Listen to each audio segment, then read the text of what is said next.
करके बार बार आपको समझाया जाता है, ए भाई चूक मत करो। किसी से वैर थोड़ी है, द्वेष थोड़ी है। कोई संत यदि आपसे बात करता है तो आपके ऊपर कृपा नहीं, क्यों बात करेगा? क्या लेना है?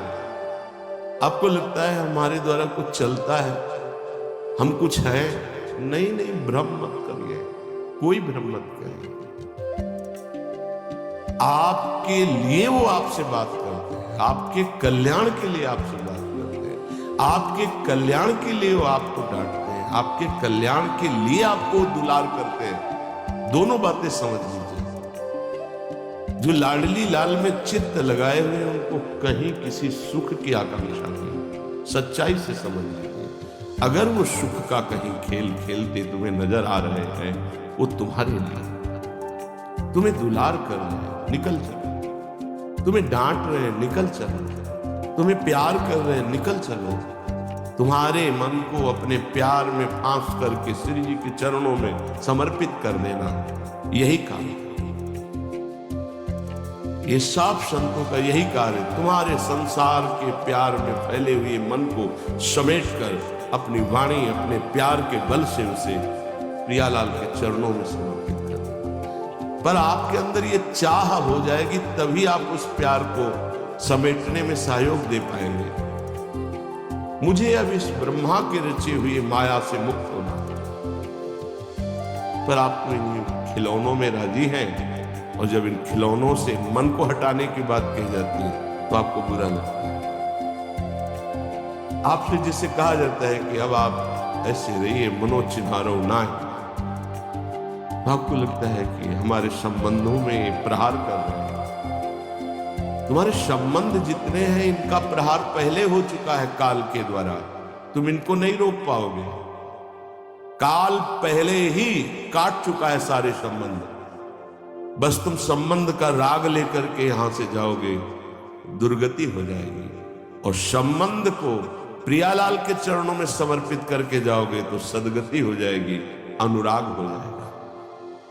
जो आसक्ति संसार के संबंधों में है, वही आसक्ति जब संत महापुरुषों से हो जाती तो मोक्ष का खुला हुआ द्वार ये भगवान कपिल देव कहते हैं। आप अपना अधिकार अपने में मत रखिए, गुरुजनों को दे दीजिए।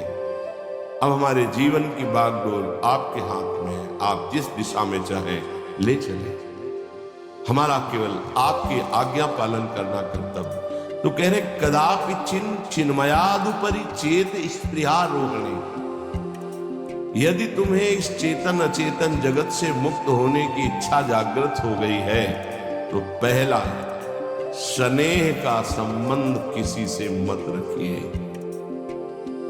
स्नेह का संबंध केवल प्रियालाल से रखिए। वही स्नेह जो माता में, जो पिता में, जो भाई में, जो बंधु में, पत्नी में, पुत्र में, वही स्नेह प्रियालाल को चाहिए। आप और सब कुछ दो, भगवत प्राप्ति नहीं होगी। ये स्नेह दे दो तो भगवत प्राप्ति पक्की हो जाएगी। सबसे स्नेह करो श्यामा श्याम के संबंध से। हमारा स्नेह का संबंध श्यामा श्याम से, श्यामा श्याम के संबंध से स्नेह कोई फर्क नहीं पड़ेगा। पर आपको अभी ये कला नहीं आती है।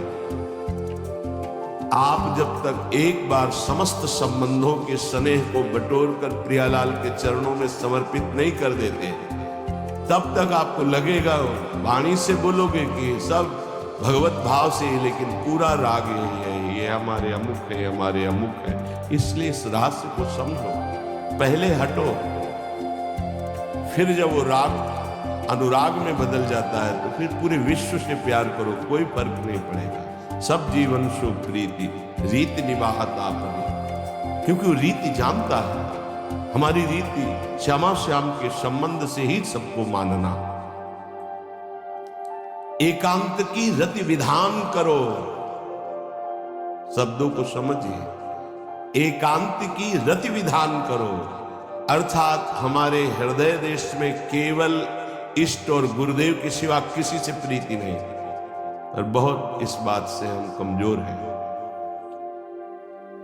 कहीं न कहीं हम अपनी प्रीति, हमारा दोस्त है, हमारा मित्र है, हमारा रिश्ता है, हमारा संबंध है, तो श्री जी करुणा करके आपको लाई अपने संबंध पुष्ट करने के लिए, फिर भी आप अज्ञानवश उन्हीं संबंधों को पुष्ट करते हैं जिससे आपकी दुर्गति हो जाए।